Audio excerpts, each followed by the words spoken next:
Pemirsa, saya pagi ini hari Rabu ya, bulan Maret tahun 2020. Saya sekarang akan menghadiri presentasi bersama teman-teman saya dari pengurus Kampung Topeng Seribu yang asli, pengurusnya. Tapi ini hari ini kita ada sesuatu mau kita sampaikan ke anggota Dewan Komisi D. Pemirsa, saya sekarang memasuki gedung DPRD Kota Malang. Kita menunggu teman-teman datang, mungkin udah di dalam, di lobi sana. Kita akan masuk ke sana. Assalamualaikum warahmatullahi wabarakatuh. Ikuti terus perjalanan saya hari ini. Pertemuan saya dengan anggota DPRD dari Komisi D yang akan berbicara, akan kita sampaikan presentasi mengenai wisata Kampung Seribu Topeng yang kepengurusannya saat ini masih menjadi kontroversial, pemirsa. Bersama saya Indro BL dari Cangkuran Teras Melodi Musik Studio and Art Studio. Salam Cangkuran Teras Melodi.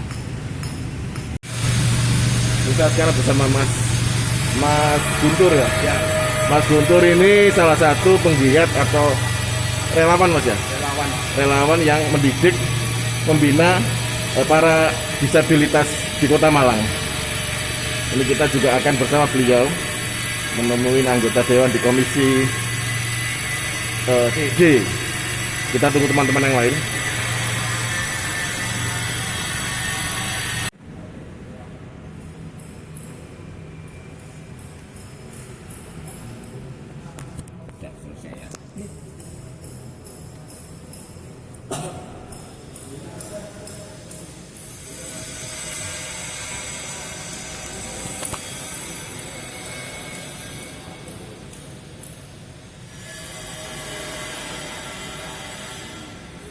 Membuat sebuah struktur kejadian. Maka yang kami bawa hadir di sini teman-teman kita yang mengelola. Jadi SK ini diterbitkan per Oktober 2020. Tadi disampaikan oleh Pak Joko Randy bahwa beliau mewakili Yayasan Insan Sejahtera. Nah, yang kita tahu selama ini untuk yayasan atau LKS Insan Sejahtera sesuai dengan akte notaris pendirian LKS Insan Sejahtera yang dikeluarkan tanggal 22 Juli 2017 nomor 2, itu ketua umumnya adalah Ibu Metawati, di mana di situ ada 5 orang yang terkait. Dan kemudian sesuai akte notaris tertanggal 23 Februari 2018 nomor 1, itu ada perubahan terkait dengan kepengurusan LKS. Ada beberapa nama sekretaris, kalau tidak salah ada di akte notaris, itu berubah nama. Kemudian di dokumen kami juga ada surat keputusan pengurus LKS tertanggal 1 Oktober 2020 nomor 11/11/2020 bahwa ketua pengurus LKS Insan Sejahtera menunjuk ketua umum wisata Kampung Seribu Topeng itu kepada Pak Joko Randy, di mana dalam klausul keputusan itu diamanahkan bahwa ketua umum diperkenankan membentuk struktur organisasi terkait dengan wisata Kampung Seribu Topeng. Kemudian satu klausul lagi yaitu disebutkan bahwa ketua umum harus tunduk kepada aturan dari LKS Insan Sejahtera. Kemudian sesuai dengan keputusan ketua umum wisata Kampung Seribu Topeng yang dikeluarkan pada tanggal 4 Oktober 2020 itu Pak Joko Rendi membentuklah struktur organisasi sesuai yang diamanahkan oleh LKS Insan Sejahtera, membentuk struktur organisasi Kampung Seribu Topeng dengan menunjuk ketua harian adalah Ibu Maria. Kemudian terkait dengan aset tanah yang ada di kampung di Desa Kumenanti itu sesuai dengan sertifikat itu adalah aset pemerintah Kota Malang. Nah, karena pemikiran kita apapun itu yang warga yang ada di Desmen itu adalah warga Kota Malang yang notabene adalah membutuhkan sentuhan khususan oleh dinas sosial karena mereka adalah warga kita yang kita anggap kurang beruntung. Tetapi seperti Pak Rahmat tadi sampaikan, dinas sosial juga sebetulnya care, cuma setelah perjalanan sampai sekarang dengan adanya pemeriksaan BPK dan lain sebagainya itu dinas juga mulai berhati-hati. Nah, kita pun Bapak sebetulnya sudah punya kerentek untuk kita duduk bersama di Dinsos, mempertemukan orang-orang yang terkait pada saat program Desaku Menanti, kemudian dengan teman-teman yang sekarang ada menangani di Desaku Menanti dalam rangka kita mencari solusi bersama. Tetapi itu belum terjadi, kita sudah digiring oleh Pak Wanidi. Jadi ya ini adalah berkah juga sehingga kita paling tidak saya juga waktu di Dinsos kenal Pak Joko Rendi advokasnya gitu.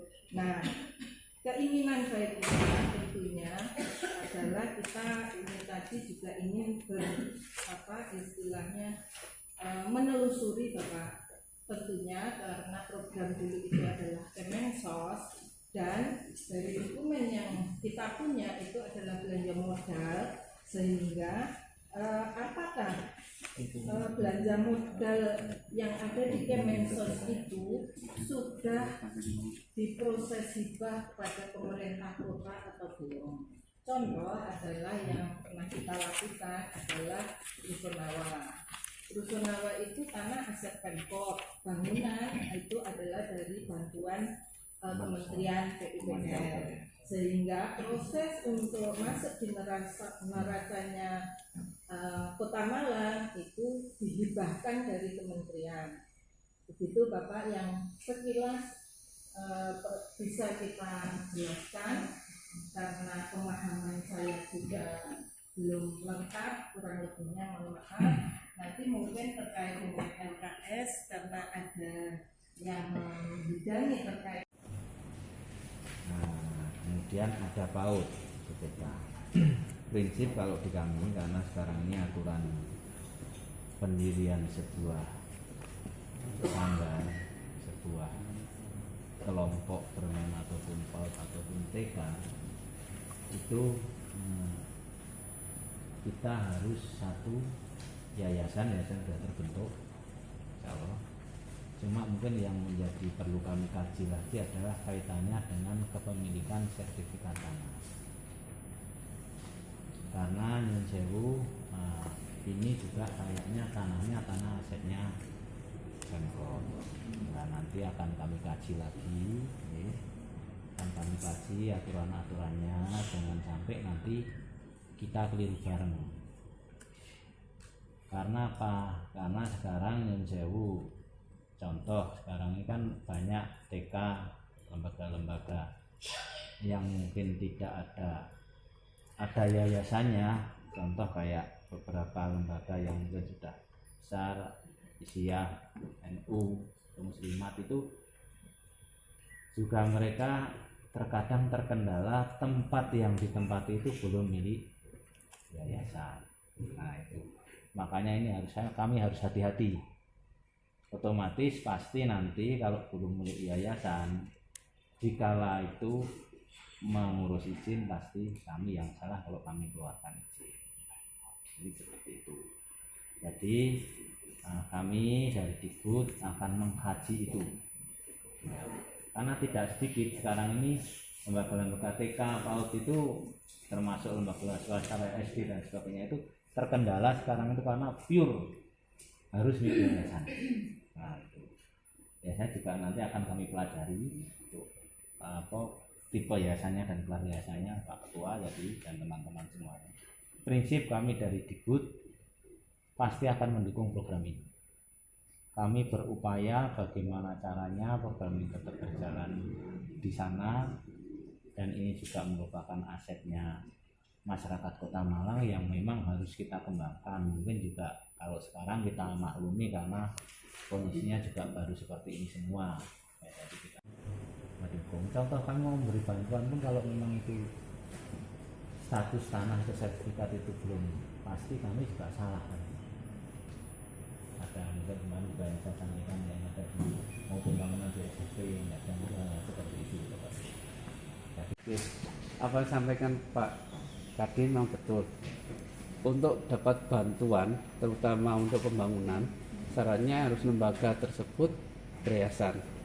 Ini salah satu contoh kemarin itu ada kasus di Aba 32 ternyata menempati tanahnya milik Pemkot.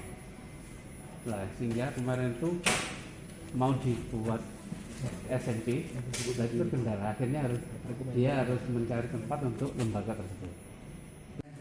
Saya kebetulan karena saya juga orang dunia pendidikan, sedikit banyak tentang legalitas kami juga agak tahu, sehingga saya juga tidak kepingin, apalagi kalau ngomong PAUD, saya ketuanya PAUD Kota Malang, saya ketuanya HIMPO di Kota Malang, Jawa Timur. Jadi jangan sampai ada lembaga PAUD, LKP tidak dapat apresiasi dari dinas, karena mungkin memang bukan tidak diberi karena memang legalitasnya belum ada.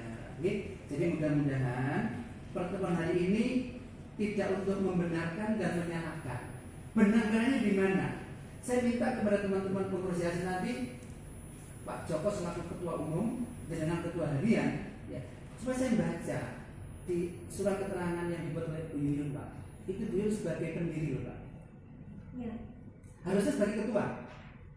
Di surat keputusan itu yang membuat bukan pendiri, Pak, menurut saya. Ini koreksi saja kalau saya salah, mohon dimaafkan. Karena yang membuat SK yang Pak Joko, SK-nya Bu Maria itu ketua yayasan itu.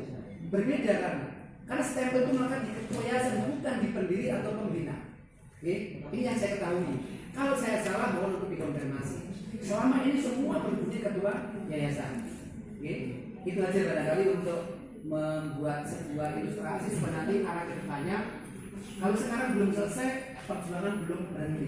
Kita tetap bekerja Komisi D dengan seluruh anggota ingin semua mengawal program-program di bawah naungan kami Dinsos Dinas Pendidikan, jangan sampai ada yang terabaikan.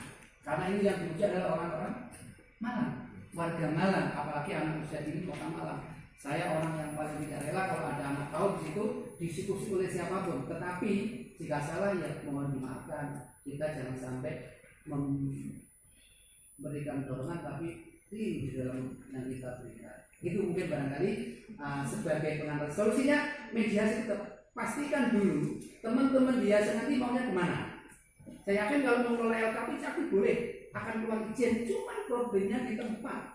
Tempat itu adalah aset pemerintah Kota Malang. Kalau mau di situ pasti nanti klausulnya menyewa atau pinjam pakai. Kalau pinjam pakai ada waktunya. Kalau nyewa berapa lama? Nah, besarannya berapa? Urusannya pemerintah daerah, kalau kaitan dengan sewa menyewa dan sebagainya. Sehingga izin itu bisa keluar. Boleh Pak Jono kalau ada izin ada sewanya boleh toh. Tapi minimal kalau izin itu kalau sewa itu minimal 5 tahun atau 10 tahun untuk PAUD. 5 tahun. Tapi kalau untuk SD itu lebih dari satu lulusan, berarti 6 tahun lebih. Kan harus itu yang saya maksud. Nah, yayasan harus membicarakan itu deh. Kalau gitu tetap kita bereksis berkegiatan sewa dulu. Ya oleh sewa untuk sekolah mau itu urusannya dengan pihak itu terkait. BKAD juga. BKAD. yayasannya bicara dulu. Ini sudah clear atau belum? Ada perubahan kan nama-nama ini? Kalau sudah clear tidak ada, karena yang berhak melanjutkan komunitas adalah ketua yayasan. Ada dewan pembina. Dewan pembina yang paling berkuasa di yayasan itu ketua tidak boleh ikut-ikut. Pembina itu yang berkuasa. Ini Pak Makaris ini, Pak ketuanya ini, ini pengacaranya. Nah, ini paham betul Pak. Karena saya juga sedikit banyak belajar dari itu supaya saya nggak blank sebagai anggota komisi D gitu. Itu Pak nyamuk. Kata monggo ini aja. Saran kami diskusikan di internal yayasan, termasuk ke depan mau seperti apa, baru kita diskusi lebih lanjut. Prinsip kita ingin support, jangan sampai ada yang terabaikan dan tidak terfokus pada kegiatan itu. Mantan Pak Ketua, matur nuwun karena saya ditunggu di Bamus, mohon izin nih. Terima kasih banyak. Assalamualaikum warahmatullahi wabarakatuh. Dan saya juga mungkin menambah apa yang disampaikan oleh dua narasumber. Ini kalau narasumber ada SPD-nya. Itu memang benar, makanya tadi di depan saya bilang tolong ayo statusnya dulu. Nah mungkin sebelum kita melangkah ke yang lebih dibetulkan dulu. Bukan salah tidak, cuma diluruskan dulu untuk biasanya mungkin juga penjenengan perlu, kalau perlu juga, kalau memungkinkan juga Uyun sama Bu Meta juga dihadirkan biar nanti, karena kalau sudah nyun sewu, kalau kita sudah bicara yayasan waktu nggak berfungsi, nggak ada manfaatnya, mungkin nggak ada penggemarnya, itu isi orang sing ngurusi piro-piro, tapi dikala nanti sudah baunya itu agak harum, itu biasanya kumbang itu mendekat kan, itulah. Jangan sampai seperti itu karena saya sudah, mohon maaf, saya pribadi sudah sudah pendidikan dan sosialnya longsor juga kok Darwis. Kebetulan kita tahun kemarin kita ngadakan Wilujengan. Itu murni dari kegiatan kepedulian teman-teman seniman yang ada di Malang enggak. Jadi bukan programnya kok Darwis. Jadi murni dari sampai dengan para seniman yang ada di Bali, di Jogja hadir semua, yang mana melihat kondisi COVID, maka saya menginisiasi teman-teman seniman untuk berdoa bareng dengan cara seni.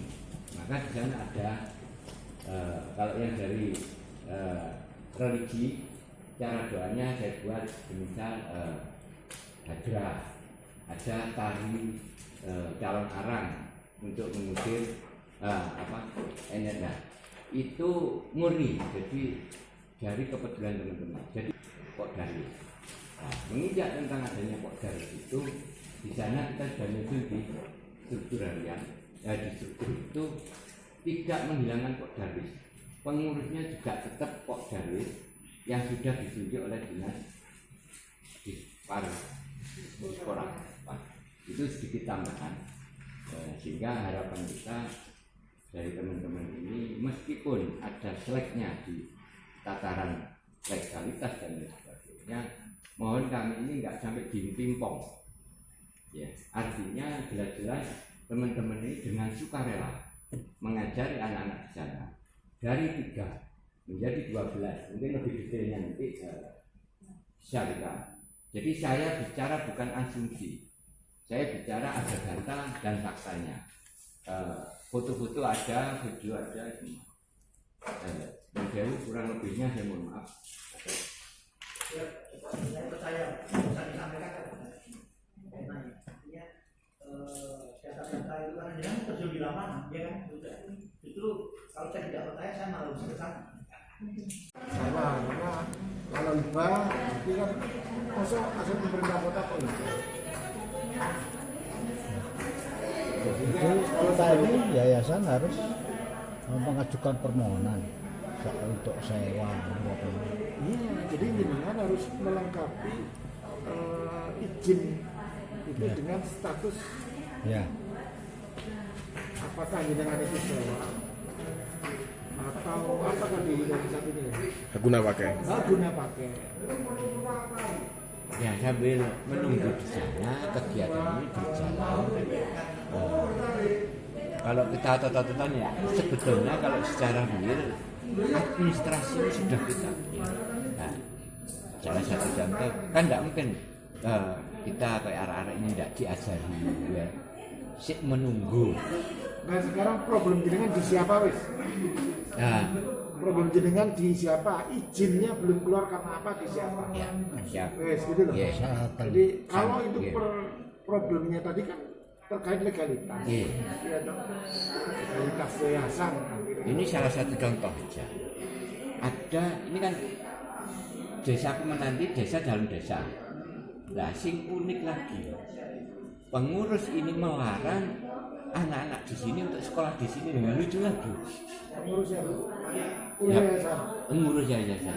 Loh ini kan pendidikan ini, ya, ini salah satu contoh. Maksud saya yang keliru-keliru ini dianu dulu jalan. Disinilah saya bilang sebenarnya jenengan kan kepanjangan dari yayasan. Kan begitu. Yayasan itu sebenarnya mereka adalah expo megang amanah program Kemensos. Mestinya mereka sudah tidak ada bahasa-bahasa arogansi atau ego pribadi masuk di dalam. Ini kasihan, ada 4 anak kecil-kecil ditolak. Ini saksinya, ini gurunya. Nggak boleh sekolah. Ya kasihan. Lah ya repot. Di satu sisi jenengan mikirkan pengembangan, sementara di sini hanya Legalisasinya belum. ini kan ya nggak ketemu.